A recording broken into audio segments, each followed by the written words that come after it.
Sorry, please. Okay, so real quickly. It's not a bad thing when you have donor agencies bringing some money in agriculture. But the question is, for a very important tool like agriculture, is it sustainable? EU and FAO started this hand-in-hand initiative, I think around 2019. EU is a key funder and sponsor of it. They're putting some cash into it. They're pledging about 80 million. It's sort of like their give back, their charity arm. It's across parts of sub-Saharan Africa, some parts of Asia, Afghanistan, and some other countries have benefited. But you see, for us to be able to scale agriculture, we must be able to look for the problems we have in our value chain and see how we can develop. Okay, number one value chain, animal husbandry. Animal husbandry, animal production and health, animal breeding and genetics and everything. What is our ecosystem in that regard? How much is the Nigerian government putting into that? Yeah, you set up a Ministry of Livestock. It's not just about setting a Ministry of Livestock. What are you doing to animal breeding? Do you know that if you cultivate breeds of animals that are trypanotolerant or have some very good traits, you can sell them for increased amount? A vial of animal semen from an exotic breed animal costs a lot. What are you doing as regards artificial insemination? I did a lot of work on artificial insemination, so I know that that's a big viable market.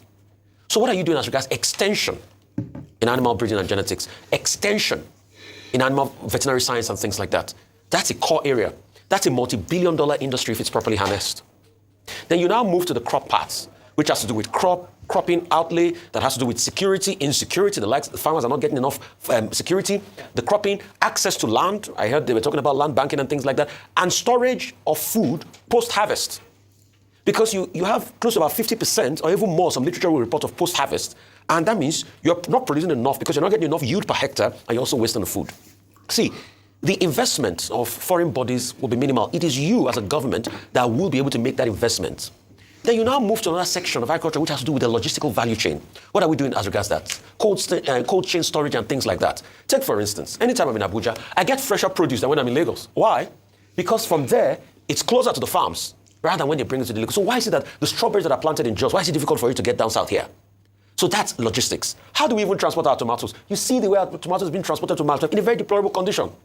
Open air bags and things like that. Is that the best way? Can we do a cold chain storage for things like that? You see, so these are conversations. And those investments, the EU will pledge money, but they're not the one that get the job done.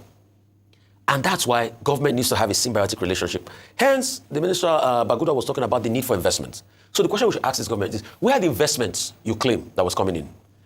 With this investment, we've heard many false stories. Just like we heard the Maersk investment at some point. Now we've heard, okay, the Saudi Arabia will pop some money in Olam. Okay, that's good. They've bought some portion of that. But what about the other investments? Okay, we hear that the Brazilian investment here, they've started talking to Ogun State as regards starting. That's good. But where are the viable investments? Because you see, in these ecosystems I've talked about, the animal breeding and genetics ecosystem, the value chain, the storage and production and everything, you need investment. Agriculture is a multi-billion-dollar investment. And this can also help to be able to diversify away from the law for crude oil and everything. Because when you look at it, in the next 50, 60 years, what will be the lot of crude oil? Will it be sustainable with the new emerging energies and things like that? And Mr. Dogara saying that, oh, President Tinubu inherited debris. I don't like it when they say that. Because you know he inherited debris, but this same President Tinubu, while campaigning, supported Buhari and said, we'll continue with the policies. So you knew you were coming in, you knew we had ways and means that were collected, that this government said they collected because they weren't able to fight COVID.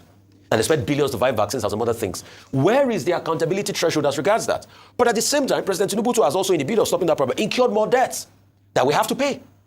And when he keeps saying, oh, we have to go through these hard times, where is the accountability in all of this? The first thing the president said he was going to do, he bought a jet for himself, for good measure.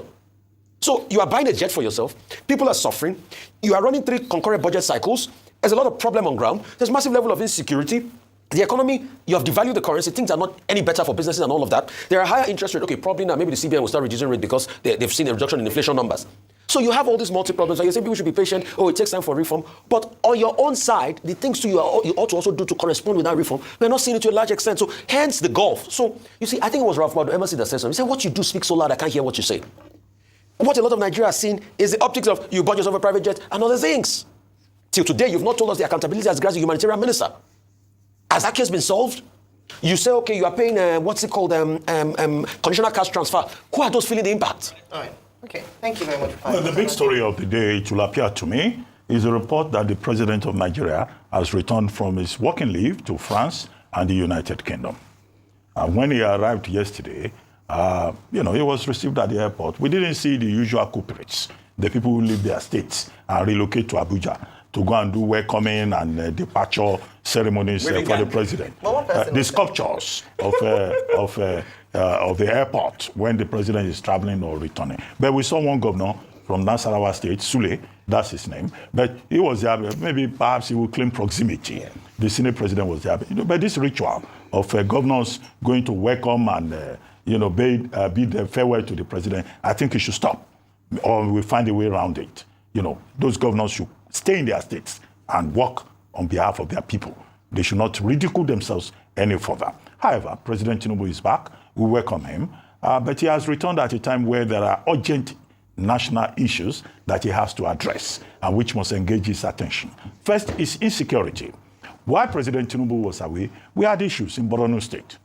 All of a sudden, 4 or 5 local governments in Borno State became unsafe. The INEC voter registration process had to be relocated to Maiduguri. As we speak, Maiduguri is over-congested, which raises questions about the challenge of insecurity. In Katsina, community leaders reportedly met with some bandits, some criminals, to use the word that the Tinubu government itself adopted. And we saw the criminals, carrying AK-47 and all of that, and being negotiated with yesterday. That should be a subtle reminder to President Bola Ahmed Tinubu that as he returns, he needs to also focus on the problem of insecurity. In Zamfara State, there were also reports of, bandits, insurgents, terrorists trying to overwhelm 4 local governments. But it took the gallantry of the Nigerian armed forces to overwhelm them. So that's one issue. The second issue during his 10-day absence was the point raised about the attempt to sell Nigeria's equity in joint ventures, particularly with Renaissance Energy, Wando, and Seplat. We discussed that yesterday. And we said yesterday that when Atiku Abubakar, Waziri Adam, our former vice president, raised the point about transparency and accountability, we said that he was raising a basic principle that is unexceptionable. Can President Tinubu please address that when he returns, as he returns, to make sure that personal interest does not override sovereign interest, even when we are talking about privatization in that particular sector. The third point will be rivers. Ibakete Ibas, Vice Admiral, is beating his chest and saying he has introduced stability in River State. I wrote an informed essay on the back page of This Day yesterday, where I said, no, he has not introduced any peace. What he has introduced is a piece of the graveyard. But more importantly, the people of River State are saying that the 6-month tenure should be audited.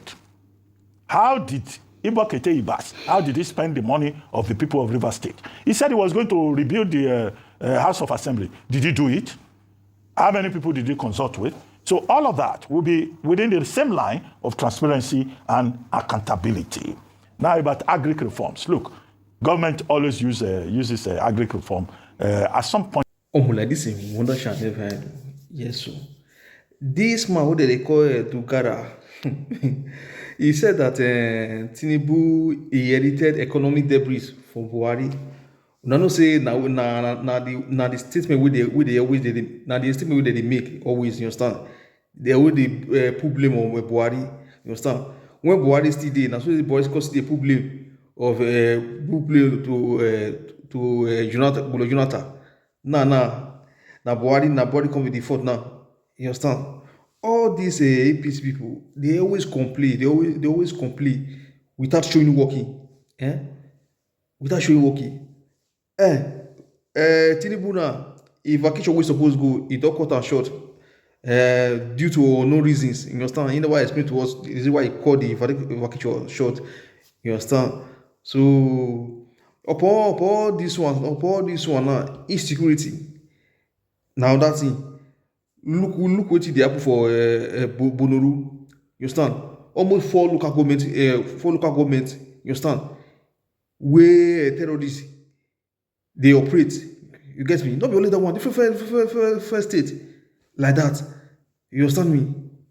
Okay. What will they enjoy for this government? And what will Nigerians they enjoy? What will they enjoy? Nothing will not they enjoy. Agricultural sector. No. Nothing has been done. Electricity, nothing has been done. Infrastructure, nothing has been done. You understand? So what we going to enjoy for this administration? You understand?